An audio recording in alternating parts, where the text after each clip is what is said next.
কষ্ট না, আখিরাতে আল্লাহ তোমাদের জন্য মহা আনন্দ রেখে দিয়েছে। সুবহানাল্লাহ। একটা পাথর পড়ল, 1000 সাহাবী কাজ করছে, এই পাথর তো কেউ ভাঙতে পারে না। আল্লাহর হাবিবকে ডাকা হলো, আল্লাহর হাবিব একটা মুজিজা দেখাই দিলেন এই পাথরের উপর, 3টা বাড়ি দিলেন এই পাথরের গায়ে। আর রাসূলুল্লাহ তখন সেই সুপার পাওয়ার দেশগুলোর কথা বললেন যে এই দেশগুলো আমাদের পায়ের নিচে চলে আসবে। রাসূলুল্লাহ 3টা বাড়ি দিলেন, পাথর ভেঙে চৌচির হয়ে গেল।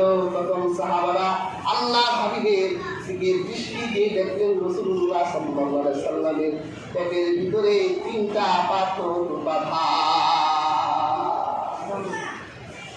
ক্ষুধার্ত রাসূল আল্লাহর হাবিবের সাহাবী হযরত জাবির এটা দেখলেন, মনটার ভিতরে মন কষ্ট পেলে আল্লাহর হাবিবের কাছে এসে বলল, ইয়া রাসূলুল্লাহ, ক্ষুধার যন্ত্রণায় ভুগছি, এই যে দেখেন আমার পেটে একটা পাথর বাঁধা। আল্লাহর হাবিব বলল, দেখো আমার পেটের ভিতরে 2টা পাথর বাঁধা, কোনো বর্ণনায় 3 পাথর, কোনো বর্ণনায় 3টা পাথর। হযরত জাবির এমন কষ্ট পেলেন, বাড়িতে গেলেন, স্ত্রীকে বললেন আমাদের ঘরে খাবারের কিছু আছে। স্ত্রী বলল 1 সা পরিমাণ আটা আছে, আর আমাদের মোটা সোটা ছোট একটা ছাগলের বাচ্চা আছে। হযরত জাবির বলল, বাচ্চাটা আনো, বাচ্চাটা জবাই করা হলো, আর খামির তৈরি করো, রাহমাতুল লিল আলামিনকে আজকে এশারের নামাজের পরে আমার বাড়িতে যাওয়া। রাসূলুল্লাহ কষ্ট আর সহ্য করছে না।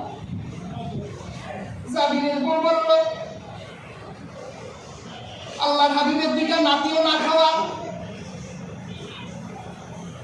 আর 2-1 সহ 5-7 জন সাহাবী নিয়ে এশার নামাজের পরে রাসূলুল্লাহকে নিয়ে তাশরিফ আনেন।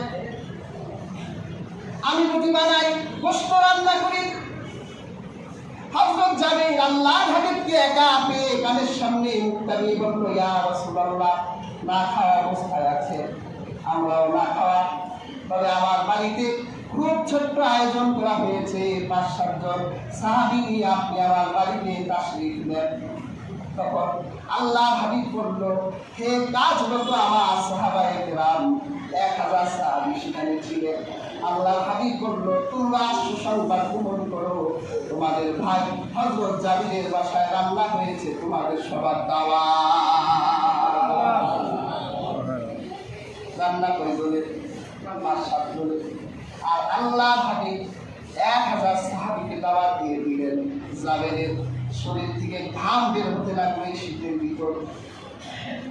আল্লাহর হাবিব করলেন কি, আল্লাহ রাসূল বললেন, জাবির বাড়িতে যাও, তোমার স্ত্রীকে খামির, যে খামির করা হয়েছে রুটি বানাতে না করে খামিরগুলো ঢেকে দাও, আর যেই উনুনের ভিতরে, যেই চুলার ভিতরে তোমরা গোশত বসিয়েছ, ওই ডেকটা বন্ধ করে রাখো, আমি না আসা পর্যন্ত ওখানে হাত দিও না।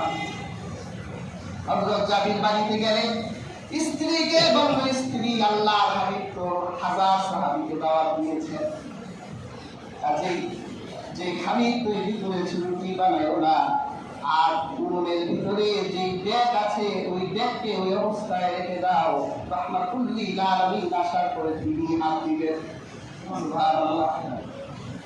আল্লাহর হাবিব সাহাবী নিয়ে হযরত জাবিরের বাড়িতে এশার নামাজের পর সাহাবীদের বসাই দিলেন।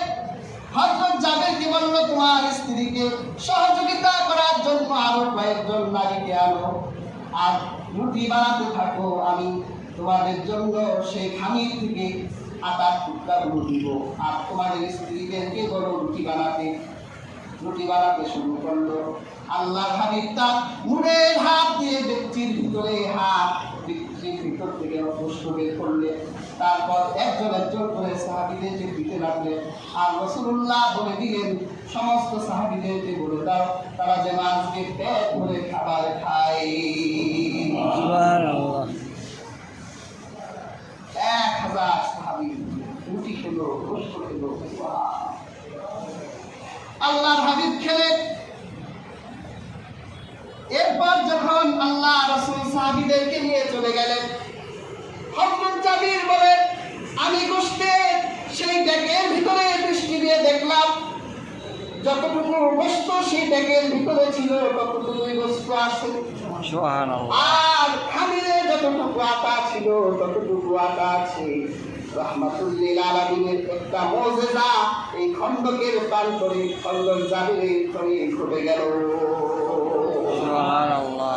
শুধু তাই নয়, রাসূলুল্লাহ খন্দকে একদিন বসে আছে, একটা বাচ্চার মা সাহাবীর স্ত্রী তার বাচ্চাকে কিছু খেজুর দিছে, যে চুপ করে তোমার বাবার কাছে খেজুরগুলো দিবা, দুর্ভিক্ষ চলছে, তোমার বাবা এই কটা খেজুর খেলে হয়তো তার পেট একটু ভরতে পারে, সে রাসূলুল্লাহ কিনে কাজ করতে পারে। বাচ্চাটা খুব নীরবে গোপনে খেজুরগুলো নিয়ে খন্দকের প্রান্ত দিয়ে দিতে যাচ্ছে। রাসূলুল্লাহ দেখে বললো, এদিকে আসো। বাচ্চা গেল, তোমার ফলে কি বলতে চায় না। রাসূলুল্লাহ দেখি, দেখলো খেজুর। আল্লাহর হাবিব সাহাবীদেরকে ডাকলেন, সমস্ত সাহাবারা এদিকে আসো, তোমাদের খেজুরের দাওয়াত। সুবহানাল্লাহ। সব সাহাবারা এলো।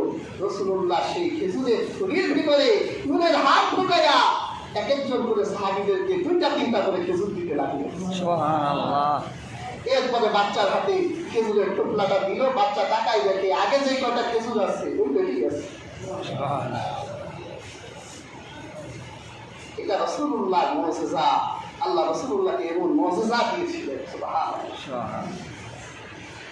এর হাজিরি পরীক্ষা খনন করা হলো, এক সপ্তাহ পরে 10,000 কাফেরের টিম মুসলমানদের উপর আক্রমণ করার জন্য হাজির।